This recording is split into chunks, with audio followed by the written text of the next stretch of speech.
살면서 우리가 만난 환경 때문에 때로는 소란하고 또 요란하고 또 큰 소리가 나야 되는 그런 환경을 만났음에도 불구하고 왠지 조용하고 또 아무 일도 일어나지 않는 것처럼 그 모든 환경이 이어져 간다는 것은 그것은 쉽지 않은 것이지만 저는 그런 일이 있을 수 있다고 하면 그것은 하나님의 은혜이고 또 하나님의 기적이라는 생각이 듭니다.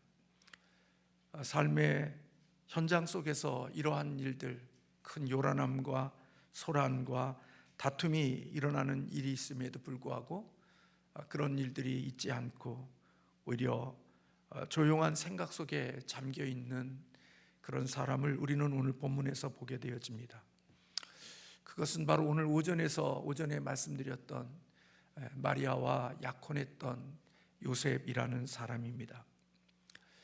요셉 또한 역시 마리아와 같이 나사렛이라는 지역에서 한 가정을, 경건한 가정을 꿈꾸고 또 그 가정의 아름다움들을 계획하고 몫으로서 하나님의 평범한 삶을 살아갈 수 있지 않았겠어요? 이런 삶의 연장선 속에서 이제 마리아와 결혼을 해서 한 아름다운 가정을 꿈꾸는 이 요셉에게 사랑하는 약혼자인 마리아가 임신을 했다는 소식을 알게 되어졌죠. 그때 요셉이 받았던 충격을 생각해 보면 그것은 굉장한 충격이었을 거라고 생각이 됩니다. 아마 우리가 내 힘으로나 내 능력으로 감당할 수 없는 어떤 소리를 들으면 우리는 사람들 그냥 멍 때린다고 그렇게 얘기하잖아요. 아마 정신이 나가버린 그런 모습 속에 있을 거라고 생각이 됩니다. 마리아는 천사 가브리엘을 통하여서 하나님의 음성을 들었지만 요셉은 그런 소리도 듣지 못했죠. 그냥 약혼자 마리아가 임신을 했다는 것, 그리고 그 아이가 성령으로 잉태되어졌다는 소리까지도 들었겠죠. 마리아의 이 소식을 들었을 때 요셉의 배신감은 어땠을까? 저 개인적으로 그냥 인간적으로 생각을 해봤습니다. 몫으로서 한 가정의 아름다움을 꿈꾸고 성실하게 살아온 이 요셉, 그리고 마리아가 누구보다도 경건하다고 여겼기에 믿음으로 약혼을 했고 또 그녀에게 자신의 삶을 서약했던 오늘 요셉의 입장에서 보면 신뢰한 것만큼 배신감도 컸겠죠. 이 땅의 삶에 믿지 않고 살면 그렇게 실망할 것도 없고 배신감도 없는 거거든요.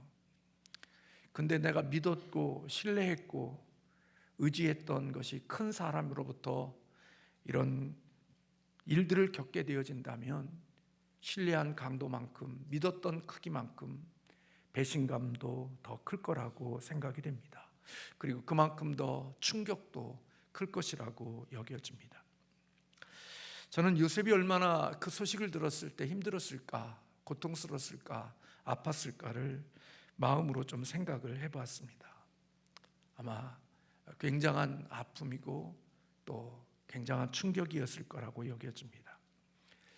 이미 일어난 이런 상황 속에서 요셉이 선택할 수 있는 것은 실제로 두 가지밖에 없었습니다. 당시에 약혼한 신부의 간음이 밝혀지면 두 가지의 선택을 해야 했습니다. 하나의 선택은 요셉이 종교 지도자들에게 마리아를 데리고 가 그를 공개적으로 이 여인이 음란과 음행을 통하여 임신을 했고 이러한 일들로 인하여 그 여인에게 수치를 줄 수 있는 일이었습니다. 이렇게 자기와 정상적인 관계가 아닌 임신이 되어진 이 음행한 이 여인들은 그녀의 아버지에게 주었던 결혼 지창감을 몰수시키고 그리고 그 음행한 여인은 돌에 맞아 죽을 수도 있었습니다. 요한복음 8장에 보면 예수님을 시험하기 위하여 간음한 현장에서 잡아온 여인을 데리고 와서 하나님의 율법에는 이런 여인을 돌로 치라고 되어져 있다고 예수님을 시험했던 사람들의 모습을 보면 오늘 마리아는 이러한 일들로 인하여 공개적으로 수치와 그리고 심지어는 목숨을 잃을 수도 있는 그런 선택이 오늘 요셉에게 있었던 거지요. 또 하나의 선택은 개인적으로 조용히 이 여인과 파혼하는 것입니다. 그렇게 되면 공동체 속에서 요셉 자신이 곤란을 겪게 되어지는 것이죠. 동료들과 가족들에게 무엇인가 자신이 잘못되어졌다는 것 때문에 끊임없는 질문을 받게 되어질 것이고, 그는 모든 그것을 자신이 감당해야 되는 그런 모습들이고, 당시의 대부분의 남성들은 극단적으로 여인에게 수치와 그리고 조롱을 당하게 하고 또 돌에 맞아 죽게 하는 일들을 선택했다고 합니다. 그런데 오늘 요셉의 본문의 말씀에 보면 우리가 요셉이 그러한 선택을 하지 않는 하나의 중요한 단서를 발견하게 되어지는데, 그것은 바로 19절에 그의 남편 요셉은 의로운 사람이라 그렇게 기록하고 있습니다. 의로운 자라는 말은 요셉이 하나님의 율법을 따라 살아왔던 사람이라는 것, 그리고 그는 가장 이타적이고 자비로운 삶의 방식을 선택하며 살아온 사람이었다는 사실을 우리에게 간접적으로 증거해주고 있는 것입니다. 하나님의 율법을 지키고 살아왔기에 음행한 여인과 결혼을 할 수는 없는 거고, 그리고 이타적인 삶을 살아오고 이웃을 사랑하는 삶을 살아왔기에 그 여인에게 공개적인 수치와 조롱을 당하고 목숨을 잃게 하는 일은 할 수 없는 그러한 조건이 바로 요셉에게 있었음을 우리에게 보여주는 거지요. 그 여인을, 하나님의 신실한 사람이었기에 간음한 여인을, 음란한 여인을 자기의 아내로 맞이할 수는 없는 것이고, 그렇다고 그 여인을 공개적으로 많은 사람들에게 수치와 조롱을 줄 수 있는 그런 사람도 되지 못했던 거죠.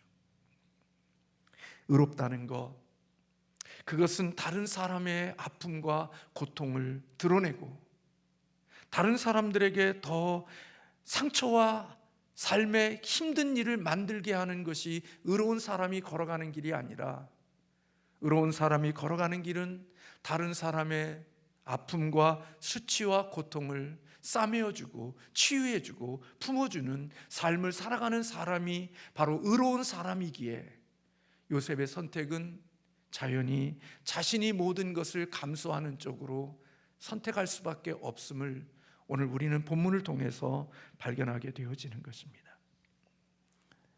그런 큰 희생을 치르게 될 때에도 언제나 옳은 일을 행하기로 원했던, 그리고 그런 것을 선택했던 사람이 바로 요셉이라는 것입니다. 그래서 요셉은 이런 엄청난 소식을 들었음에도 불구하고 동요하거나 비이성적인 태도로 행동하지 않았음을 우리에게 보여주고 있는 거죠. 담임 목사 같으면 길이길이 날뛰고 그리고 막 소리 지르면서 촉된 말로 발광하며 자신의 이 억울함과 이 아픔을 많은 사람들에게 공개적으로 이야기하며 인생의 요란함과 소란스러움이 있어야 될 그 일인데도 불구하고, 요셉은 놀랍게도 그 모든 상황 속에서 품위와 그리고 침착함을 잃지 않는 그런 요셉의 모습을 봅니다. 그래서 성경은 그를 가리켜 의로운 사람이라고 그렇게 정의하고 있는 거지요. 이런 깊은 생각을 가지고 있는 요셉, 그래서 19절에 그의 남편 요셉은 의로운 사람이라 그를 드러내지 아니하고 가만히 끊고자 하였다, 그렇게 이야기하고 있습니다. 마리아의 수치와 마리아의 인한 이 모든 일들로 그의 마음을 상하게 하거나 그 여인을 다치게 하지 않고자 하는 마음이 바로 요셉의 마음속에 있었던 거죠. 그래서 모든 것을 드러내지 않고 조용히 정리하고자 하는 그때, 오늘 말씀에 주의 사자가 20절에 현몽하여 이르되 다윗의 자손 요셉아 내 안에 마리아 데려오기를 무서워하지 말라. 그에게 잉태된 자는 성령으로 된 것이라. 아들을 낳으리니 그 이름을 예수라 하라. 이는 그가 자기 백성을 그들의 죄에서 구원할 자이심이라 하니라. 이 모든 일이 된 것이 주께서 선지자로 하신 말씀을 이루려 하며 이사야에 있는 말씀대로 보라, 처녀가 잉태하여 아들을 낳을 것이요 그 이름을 임마누엘이라 하리니 하나님이 우리와 함께 계시다 함이라. 하나님은 요셉의 잠자리에서 하나님의 계시의 말씀을 주셨습니다.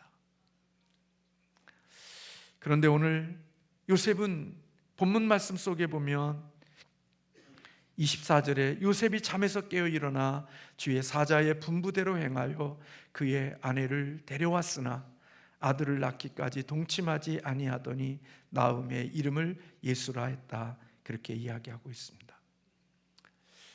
요셉은 하나님께 순종함으로써 자신의 명예를 소중히 여길 권리를 잃어버렸습니다.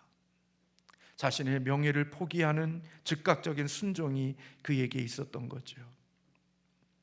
사람들로부터 따돌림이 받는 사람이나 평안과 안전을 잃어버릴 수 있는 일임에도 불구하고 요셉은 그것을 선택했습니다.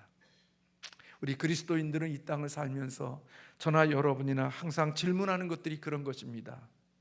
내 기분이 어떠한가? 내 기분에 대하여 늘 묻고 내 기분에 대하여서 항상 그것을 기준으로 우리의 인생을 살아가지요. 저도 그렇고 여러분들은 어떨는지 모르지만 우리들은 내 기분이 어떠한가, 그것이 우리의 인생의 중요한 것을 결정하는 중요한 기준이 되어질 때들이 많이 있습니다. 내 기분이 어떤가? 내 기분이 좋으면 좋은 거고 내 기분이 나쁘면 안 하는 거죠. 내 기분이 좀 업되면 신나서 하는 거고 내 기분이 좀 불편하면 그 어떤 것도 나를 움직일 수가 없죠. 그게 오늘 이 시대를 살아가는 우리들, 하나님을 믿는다고 하는 우리들이 언제나 기준으로 두어진 것이 내 기분이 어때? 내 마음이 어때? 이것이 우리가 이 땅을 살아가는 데 있어서 중요한 기준이 되어지지요.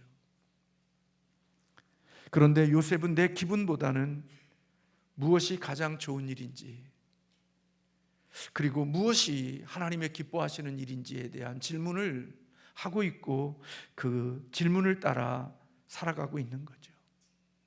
내 기분이 더럽고 내 기분이 불편하고 내 기분이 찝찝해도 하나님이 그것을 기뻐하시고 하나님이 좋아하시고 하나님이 원하시는 것이라면 내 기분이 그래도 꿀꿀해도 하나님의 기뻐하시는 일을 선택하고 그 일을 위해서 내 삶을 드릴 수 있는 것, 어쩌보면 그게 요셉의 삶의 선택의 기준이었는지도 모르겠다는 생각이 들었습니다. 예수님이 내 기분이 어떠한가, 예수님이 내 마음이 어떠한가를 기준으로 살았다면 예수님은 십자가의 길을 걷지 않을 것입니다. 예수님이 기분을 늘 중심에 두고 살았다면 주님은 그런 일들의 조롱과 수치를 받을 이유가 없죠. 주님도, 우리가 찬송 부르면서 주님도 울 때가 있었고 우셨다고 말하잖아요. 그런 아픔과 고통의 시간 속에서 주님이 던졌던 질문은 내 기분이 어떠한 것보다도 하나님이 무엇을 좋아하시는가, 하나님이 기뻐하시는 게 뭔가, 하나님이 원하시는 게 무엇일까를 삶의 기준으로 두었던 거죠. 그래서 예수님이 아버지 하나님, 나 이 십자가 지고 싶지 않아요. 나 이 고난의 잔 마시고 싶지 않아요. 나 이 길 걷고 싶지 않아요. 그 예수님의 마음이고 예수님의 느낌이고 예수님의 감정입니다. 그러나 예수님은 그 감정과 그 느낌과 그 기분으로 인생을 선택했다면 주님은 십자가의 길을, 그 길의 고난의 길을 걸으실 이유가 없습니다. 근데 예수님은 우리가 드리는 그 기도처럼 거기서 끝난 게 아니라 예수님의 기도는, 그러나 아버지 하나님, 내 원이 아닌 아버지의 원대로 되기를 원합니다. 내 기분이 아닌 하나님의 뜻대로 되기를 원합니다. 내 마음이 아닌 아버지 하나님의 마음이 이루어지기를 원합니다 라는 그 기도까지 예수님은 나아가셨던 것을 볼 수 있는 거죠. 그런 기도가 하나님의 주시는 힘과 능력으로 십자가의 길을 걸을 수 있게 하셨던 것입니다. 여러분, 요셉은 하나님의 이러한 부분들 속에 요란을 떨고 소란을 떨어야 되는 그 속에서도 하나님 앞에 침묵하고 조용함으로 은밀히 끊음으로 사랑하는 마음에 두었던 그 여인의 수치와 조롱을 당하지 않고 그 여인을 보호해 주고자 했던, 남을 자신의 고통과 아픔을 감수하면서 다른 사람을 껴안아주고 그의 아픔을 치료해주고 상처받지 않게 해주려고 하는 이런 마음을 가졌던 요셉, 그를 가리켜 의로운 사람이라고 말하는 것입니다. 예수 믿으면서 다른 사람 아프게 하고 힘들게 하고 고통스럽게 하고 눈물 흘리게 하고 다른 사람의 선한 것을 빼앗아 나 자신의 만족과 기쁨을 위하여 자기를 취하게 만드는 일들로 인생을 살아가는 사람, 그런 사람들을 의로운 사람이라고 말하는 게 아니라, 내가 아픔을 껴안고 내가 고통을 당하며 내가 힘든 일을 겪으면서도 상대방을 다치지 않게 하려고 하고 아프게 하지 않게 하려고 그의 아픔을 껴안아 주려고 하는 이런 이타적인 마음을 가지고 사는 요셉을 향하여 성경은 의로운 자라고 그렇게 말하고 있는 겁니다. 아들을 낳은 후 베들레헴을 떠나 애굽으로 가라는 명령을 받았습니다. 여러분, 요셉의 인격과 요셉의 신실함이 어떠한 것인지를 우리에게 보여주지요. 그는 자신의 평안보다 가족의 이익을 우선했고, 그리고 자기의 불편함을 감수하면서도 하나님의 뜻을 따라 먼 길까지 이주하고 옮겨 다니는 그 불편함을 감수했습니다. 인간의 품성은 저나 여러분이나 평안할 때, 좋을 때 그 사람의 품성이나 인격이 나타나는 게 아닙니다. 저나 여러분의 신실함과 좋은 품성과 인격은 고난과 인생의 이와 같은 힘든 일을 만났을 때 그 사람이 어떤 사람인지 그 사람의 인격과 그 사람의 성품을 그 고난의 때에 찾아보게 되고 발견하게 되어지는 것이지요. 인생이 잘 나갈 때, 뭔가 그곳에서 콩고물이 떨어질 때 그 사람의 성품과 인격을 보는 게 아니라, 내가 고난당하고 내가 인생이 어렵고 내가 인생의 코너에 몰려 있을 때, 그때 그 사람의 인격과 그 사람의 성품을 알 수가 있는 것입니다. 그래서 오늘 요셉을 이러한 처절한 최악의 상황 속에서 오늘 요셉이 취하고 있는 이런 모습들이 바로 그를 의로운 사람이라고 그렇게 말하고 있는 것입니다. 여러분, 당시에 자녀들을 낳으면 남자가 아들의 이름을 짓습니다. 그런데 요셉은요, 자기의 아들이 자기 아내를 통해서 낳은 아들인데 자기가 이름을 짓지 못해요. 이름도 하나님이 주신 거예요. 내 자녀의 이름을 내가 짓지 못해요. 여러분, 내 자녀가 아니고 내가 낳은 자녀가 아닌 그 자녀를 내 자녀로 두고 아들로 두고 살아가야 되는 요셉의 마음을 생각해 보세요. 어땠을 것 같아요?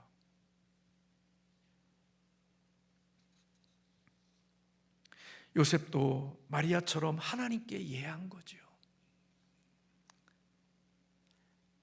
하나님의 선물은 오늘 우리의 마음속에 느껴지는 게, 하나님의 선물은 언제나 우리에게 다가올 때 고난이라는 포장지에 쌓여서 우리에게 온다는 겁니다. 그래서 믿음이 없는 사람은 그걸 선택 안 합니다. 누가 이 땅에 고난을 선택하는 사람이 있습니까? 누가 이 땅에 십자가를 선택하는 사람이 있습니까? 고난과 십자가는 선택하지 않습니다. 근데 놀랍게도 하나님은 우리에게 복을 주실 때 고난과 십자가라는 포장 속에 하나님의 주시는 복을 담아 우리에게 허락해 주신다는 겁니다. 그래서 믿음 없으면 그거 못 선택합니다. 믿음 없으면 그건 못 취합니다. 다 흘러가게 하고 다 떠나가게 합니다. 그런데 놀랍게도 사단은 우리에게 올 때 언제나 아름답고 좋은 축복이라는 포장지에 우리의 인생에 망하는 것을, 더러운 것을 담아 우리에게 다가옵니다. 그래서 믿음이 없고 육신으로 살아가는 사람들은 천사와 같이 그렇게 달콤하고 그리고 멋진 것으로 포장되어져 있는 그것을 선택하고 그것을 물어버리는 거지요. 근데 그것을 물어버리면 그 속에 있는 게 선택의 그것이 우리에게 복이 되어질 것 같지만 결코 그것은 복이 되어질 수가 없는 겁니다. 그것은 인류의 시작부터 지금까지도 똑같은 방식입니다. 아담과 하와에게 네가 그것 먹으면 하나님처럼 될 수 있다는 멋진 말이 우리의 삶을 달콤하게 하지만 그것을 건드리는 순간 하나님처럼 되는 게 아니라 죽음이 왔고 사망이 왔고 분리가 왔고 지옥이 온 것이, 그래서 사단은 속이는 자인 것입니다. 언제나 좋은 것으로 우리에게 다가오지만 우리를 망하는 것으로 끝나게 하는 것, 그게 사단의 전략입니다. 그래서 예수님은, 둘째 아담으로 오시는 예수님은 사단의 전략을 통하지 않았습니다. 돌로 떡덩이를 만들어 먹고 또 너 높은 곳에서 나를 띄어내리라고 하고 내게 절하면 내가 이 모든 것을 주겠다고 했을 때 예수님도 하나님의 신명기에 있는 말씀을 통하여서 사단을 이기셨습니다. 말씀으로 이긴 거죠. 그때 하나님이 그렇게 이기셨을 때 천사가 그를 돕고 그에게 하나님의 승리의 영광의 자리를 있게 하시는 복을 허락해 주신 것입니다. 여러분이 인생을 살면서 복을 쫓아다니면 언젠가 그 복이 나에게 화가 되어질 수 있음을 잊지 않아야 됩니다. 언제나 내가 좋아하는 것, 내가 바라는 것이 육적이고 내 세상적인 것만을 좋아하면 마귀는 언제나 내게 세상적인 달콤함과 매력적인 것으로 내게 다가와 그걸 물게 하죠. 낚시하는 사람은요, 고기들이 어디에 있는지를 알고 그 고기들이 무엇을 좋아하는지를 잘 알아요. 낚시꾼들은 그래서 미끼를 정확히 합니다. 뱅어를 잡든지 뭘 잡든지 그가 좋아하는 미끼가 무엇인지를 잘 압니다. 마귀도 저와 여러분이 뭘 좋아하는지를 기가 막히게 압니다.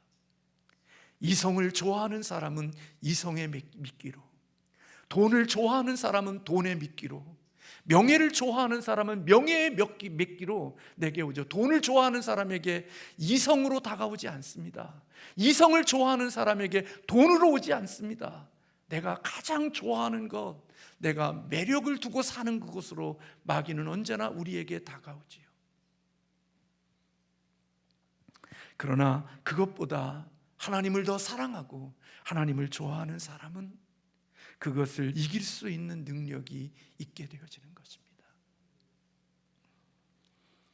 요셉이 가장 취약했던 것, 어머니의 그리움, 어머니의 사랑, 어머니의 품, 어머니를 떠나 인생을 살아온 처절한 아픔이 있는 그 요셉에게 주인의 아내의 그런 유혹은 기가 막힌 유혹이 될 수 있었습니다. 그러나 그 달콤한 유혹 속에 담겨져 있는 사단의 미끼가 어떠한 것인지는 요셉은 알았죠. 그걸 차버린 겁니다. 자기의 기분이 어떠한가, 내 형편이 어떠한가 대신 무엇이 옳고 무엇이 하나님의 기쁨이 될까, 그것이 요셉의 기준이었고 요셉의 마음의 선택의 중심이었던 겁니다.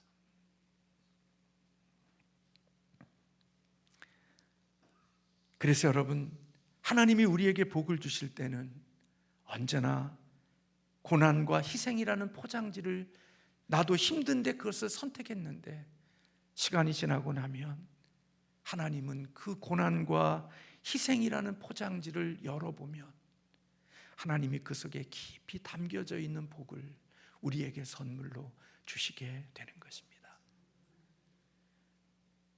그래서 하나님을 믿는 사람들만이 세상에 보이는 것을 따라 사는 사람이 아닌 하나님께 시선을 두고 믿음으로 살아가는 사람들이 하나님이 담겨진 고난 속에 담겨져 있는 축복을 받게 되어지는 겁니다. 그래서 그리스도인들은요, 축복 자체를 따라 살지 않아요. 하나님을 신뢰하고 따라가다 보니 하나님이 복을 주신 거예요. 복을 받는 목적으로 예수를 믿는 게 아니라 하나님을 사랑하고 주님을 위해서 살다 보니까, 그래, 너 나를 위해서 이렇게 좋은 일 하는구나, 나를 위해서 더 좋은 일 좀 많이 해줄래? 하고 하나님의 선한 일을 위하여, 주님을 위하여 일하라고 건강도 주시는 거고 물질도 주시는 것이고 영향력도 주셔서 하나님의 청지기로서 더 아름다운 도구로 쓰라고 하나님이 그것을 맡기시는 거예요. 돈을 좋아하는 사람은 돈 때문에 망해요. 그래서 하나님이 돈을 좋아하는 사람은 사단도 그에게 돈을 주어서 돈으로부터 실족하게 하죠. 그래서 예수 믿는 사람은 세상에 있는 것을 복으로 삼지 않고 하나님을 복으로 삼고 살아가는 거예요.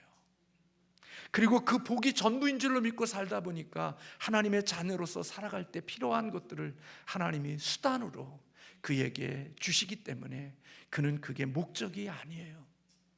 아무리 돈을 많이 벌고 이 땅에 많은 것을 가져도 그는 그게 우상이 될 수가 없어요. 왜요? 그는 그것을 목적으로 산 사람이 아니라 하나님을 기쁘시게 하기 위하여 산 사람이기 때문에 하나님이 그런 것을 주시면 그런 것들에 의하여 쓰여지는 축복이 되니까 하나님이 한 번, 두 번 보시고 나서 더 많은 것을 그에게 맡기실 수 있는 거죠. 주님께서 말씀하잖아요. 네가 적은 일에 충성하였으니 내가 너에게 많은 것을 맡기겠다고. 놀랍지 않나요? 저나 여러분의 이 진리를 알고 사나요? 하나님이 우리에게 주시는 것은 은혜예요. 근데 우리 편에서 보면 고난이에요. 하나님 편에서 보면 은혜인데 우리 편에서 보면 고난이에요. 그래서 우리 오전에도 말씀드렸지만 그런 일들을 당하면, 고난으로 오면 하나님이 고난은 우리 딸이 아니라 다른 사람들에게 좀 주지요. 왜 우리 딸이에요? 자녀들이 하나님 앞에 은혜 받아서 아버지, 어머니 나 선교사로 갈래요. 그러면 이 새끼야 네가 무슨 믿음이 있다고 선교사야. 그거는 막 김집사 아들이 나가는 거지. 막 너는 그런 거 갈 자격 없어. 막 치워 막. 그리고 누군가가 선교사로 가겠다고 하면 와 대단합니다. 기도해 주겠습니다. 그리고 호들갑을 떨지요. 근데 내게 그런 일들이 오면 울고 불고 난리지기죠. 근데 복이 온다 생각하면 저쪽으로 가는 물도 막아갖고 물고가 저 집으로 이렇게 들어가면, 예전에 우리 시골에 농사 지을 때 물고랑 속에서 물이 이쪽으로 다 논으로 들어가잖아요. 그러면 이쪽으로 문이 들어가면 몰래 가서 이 물고를 닫아갖고 물이 흐르게 해서 우리 논으로 들어오게. 축복은 그렇게, 고난은 내 것 맞고 이쪽으로 들어가게 하는 거. 이게 우리의 심보잖아요. 근데 기가 막히게 하나님 편에서는 은혜고 우리 편에서는 고난인데, 믿음의 사람은 하나님의 은혜를 주시는 이 고난으로 오는 이것을 아멘하고 받는 사람이 된다는 거예요. 믿음의 원리예요. 그래서 육신에 오는 사람은 하나님의 은혜로 주시는 것은 고난으로 오기 때문에 차버려요. 근데 믿음의 사람은 하나님이 주시는 은혜로 오는 그 고난을 마리아처럼 요셉처럼 아멘으로 받는 거죠.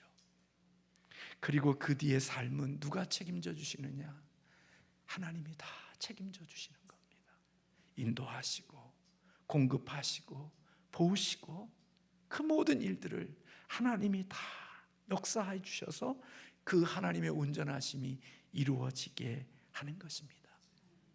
우리 찬송 부르잖아요. 나와 세상은 간 곳 없고 오직 하나님만 보이는 그 삶이 우리의 삶의 목적이라면, 내가 망한 것 같고 내가 실패한 것 같은데 하나님의 뜻이 이루어졌다면 나는 성공자이고 승리자이고 복 있는 자가 되는 것입니다. 왜냐하면 십자가 뒤에서 부활의 승리와 부활의 주님을 만나게 될 것이니까요. 그래서 믿음 있는 사람들은 그렇게 사는 겁니다. 사람들이 보기에는 바보 같은데 하나님은 그 바보 같은 사람을 통하여 하나님의 일을 하시는 겁니다. 잘나고 똑똑하고 대단히 위대한 사람을 붙들고 일하는 게 아니라 나사렛이라는 변방 속에 초라한 몫으로 가정을 이루려고 하는 이 초라한 가정 속에 만왕의 왕이시고 천지를 창조하신 그 예수 그리스도를 보내셔서 온 인류를 구원해내는 하나님의 온전한 뜻을 이루는 축복의 통로로 마리아와 요셉이 쓰임받은 것입니다. 사랑하는 성도 여러분, 하나님의 뜻이 나를 통하여 이루어지는 복 있는 사람이 되시기를 주님의 이름으로 축원합니다.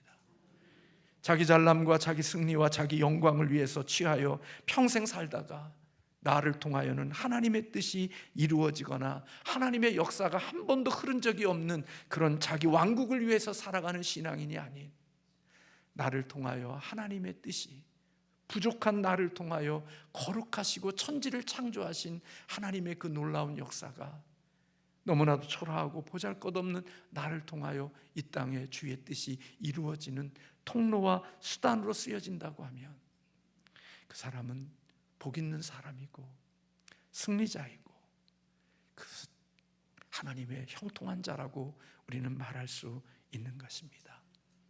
이런 사람을 가리켜 성경은 복 있는 사람이라고 말하는 것입니다. 돈 많은 사람, 세상에 성공한 사람, 자기 삐까삐까한 사람을 하나님은 성공한 사람이고 복받은 사람이 아니라 하나님의 뜻을 통로로 쓰여진 사람, 하나님의 뜻을 이루기 위하여 요셉과 마리아처럼 하나님의 뜻에 순종한 사람, 그들을 가리켜 복 있는 사람이라고 말하는 겁니다. 그런 사람이 재림하시는 주님 앞에 섰을 때 복 있는 사람으로 주님을 만나는 축복을 겪게 되어지는 거죠. 이런 은혜가 저와 여러분의 삶 가운데 있기를 주님의 이름으로 축원합니다. 기도하겠습니다.